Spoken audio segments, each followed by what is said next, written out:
দেশে একটা পরিবর্তন হয়েছে। আমরা আমাদের পক্ষ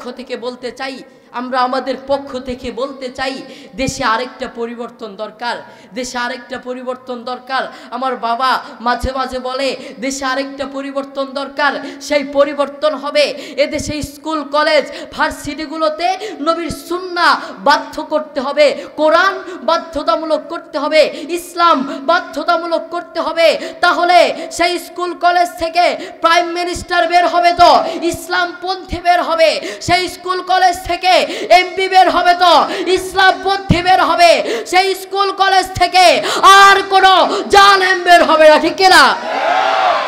রাজিম বিসমিল্লাহির রহমানির রহিম। قال الله تعالى في القرآن أطيعوا الله وأطيعوا الرسول قال النبي صلى الله عليه وسلم من لم يرحم قال النبي صلى الله عليه وسلم من لم يرحم صغيرنا ولم يوقر كبيرنا فليس منا Subhanallah Alhamdulillah La ilaha illallah। আমি বলবো আমার সাথে সাথে সবাই গাইবেন, ঠিক আছে? Subhanallah Alhamdulillah La ilaha illallah। তুমি বাঁচাও তুমি মারো অবিরত ক্ষমা করো, তুমি বাঁচাও তুমি মারো অবিরত ক্ষমা করো। ধরার যে জন, সবাই ধরার যে জন তাকে ধরো, ধরার যে জন তাকে ধরো, তোমার মুঠোয় সবই আল্লাহ। সুবহানাল্লাহ আলহামদুলিল্লাহ লা ইলাহা ইল্লাল্লাহ। সবাই Subhanallah Alhamdulillah La ilaha illallah। আপনারা সবাই কেমন আছেন? আমি আপনাদের সামনে এখন রসুলের আদর্শ নিয়ে, রসুলের জীবনী নিয়ে আপনাদের সামনে অল্প কিছুক্ষণ আলোচনা করব। আপনারা সবাই মনোযোগ দিয়ে শুনবে ইনশাআল্লাহ। আমাদের হযরত মুহাম্মদ সাল্লাল্লাহু আলাইহি ওয়াসাল্লাম এমন একজন মহামানব ছিলেন যিনি আমাদেরকে নিজের জীবনের চেয়েও ভালোবাসতেন, যিনি সেই জিহাদের ময়দানে আমাদের পক্ষে লড়াই করেছেন, আমাদের পক্ষে কথা বলতে গিয়ে বহু মানুষের কাছে অসম্মানিত হয়েছেন, বহু মানুষের কাছে লজ্জিত হয়েছেন, ছোট হয়েছেন, এরপরও আমাদেরকে ভুলেন নাই। কিন্তু সেই রসুলের প্রতি আমাদের কোনো ভালোবাসা নেই। বন্ধু, তুমি কার পিছনে ঘুরো? সেই নায়ক নায়িকাদের পিছনে। তুমি কার পিছনে ঘুরো? সেই খেলোয়াড়দের পিছনে। তুমি কার পিছনে ঘুরো? সেই মোবাইলে খারাপ ভিডিও যারা করে তুমি তাদের পিছনে ঘুরো, তুমি খেলোয়াড়দের পিছনে ঘুরো। কিন্তু তুমি তোমার নবীর জন্য একবার দূরত পড়তে পারো না। তোমার চেয়ে নাফরমান আর কে হতে পারে? আমাদের রসুলের প্রতি কোনো ভালোবাসা নেই। সাহাবীদের দিকে তাকিয়ে দেখেন, সাহাবীদের দিকে তাকিয়ে দেখেন রসুলের প্রতি কত ভালোবাসা ছিল।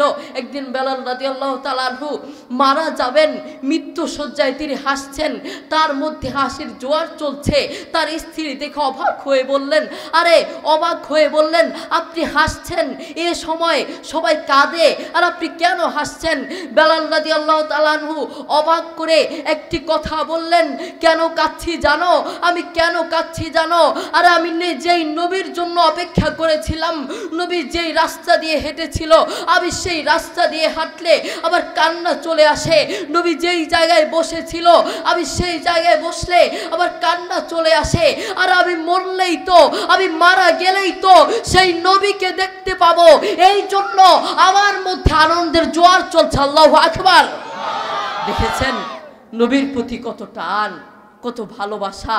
কিন্তু আমাদের ভালোবাসা সেই শাকিব খানের প্রতি, আমাদের ভালোবাসা সেই খেলোয়াড়দের প্রতি, কিন্তু নবীর প্রতি আমাদের কোনো ভালোবাসা নেই।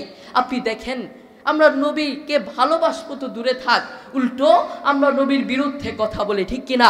আপনি দেখবেন বহু অমুসলিম, বহু নাস্তিক, বহু খ্রিস্টান নবীর বিরুদ্ধে কথা বলেছে, নবীকে নিয়ে মিথ্যা অপবাদ দিয়েছে, নবীর নামে কটূক্তি করেছে, কিন্তু দুঃখের বিষয় আমরা চুপ ছিলাম, আমরা কোনো কথা বলতে পারি নাই, আমাদের মুখ চুপ ছিল।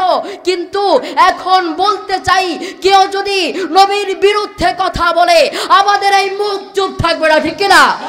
আমরা তাদের বিরুদ্ধে প্রতিবাদ করবো, রাজি আছি ইনশাল্লাহ? আমরা তাদের বিরুদ্ধে প্রতিবাদ করব। আমরা বলতে চাই, এদেশে কোনো ইসলাম বিরোধী, সুন্নাহ বিরোধী, কোরআন বিরোধী, ইসলাম বিরোধী আর কোনো জালেম থাকতে পারবে না, ঠিক কিনা? প্রত্যেকটা জালেমকে এদেশ থেকে বয়কট করা দরকার। আমরা দেখেছি, কেউ মোবাইলে দেখেছি, আবার কেউ সরাসরি দেখেছি। আমরা দেখেছি ফেরাউনের লাশকে আল্লাহ অক্ষত রেখে দিয়েছেন, ফেরাউনের লাশকে আল্লাহ অক্ষত রেখে দিয়েছেন। এদেশের জালেমদেরকে শিক্ষা দেওয়ার জন্য, জালেমরা শুনে রেখো, তোমাদেরকে বলতে চাই, তোমাদেরকেই বলছি, জালেম সেই ফেরাউন থেকে শিক্ষা নাও, সেই ফেরাউন থেকে শিক্ষা নাও। যদি সেই ফেরাউন থেকে শিখতে না পারো, যদি সেই ফেরাউন থেকে শিক্ষা গ্রহণ করতে না পারো, তাহলে ফেরাউনের মতো আল্লাহর গজবে পড়বে, ঠিক না? সেই ফেরাউন থেকে শিক্ষা গ্রহণ করো। আমরা দেখেছি দেশে একটা পরিবর্তন হয়েছে। আমরা আমাদের পক্ষ থেকে বলতে চাই, দেশে আরেকটা পরিবর্তন দরকার, দেশে আরেকটা পরিবর্তন দরকার। আমার বাবা মাঝে মাঝে বলে দেশে আরেকটা পরিবর্তন দরকার। সেই পরিবর্তন হবে এদেশে স্কুল, কলেজ, ভার্সিটিগুলোতে নবীর সুন্নাহ বাধ্য করতে হবে, কোরআন বাধ্যতামূলক করতে হবে, ইসলাম বাধ্যতামূলক করতে হবে। তাহলে সেই স্কুল কলেজ থেকে প্রাইম মিনিস্টার বের হবে তো ইসলামপন্থী বের হবে, সেই স্কুল কলেজ থেকে এমপি বের হবে তো ইসলামপন্থী বের হবে, সেই স্কুল কলেজ থেকে আর কোনো জালেম বের হবে না, ঠিক কিনা?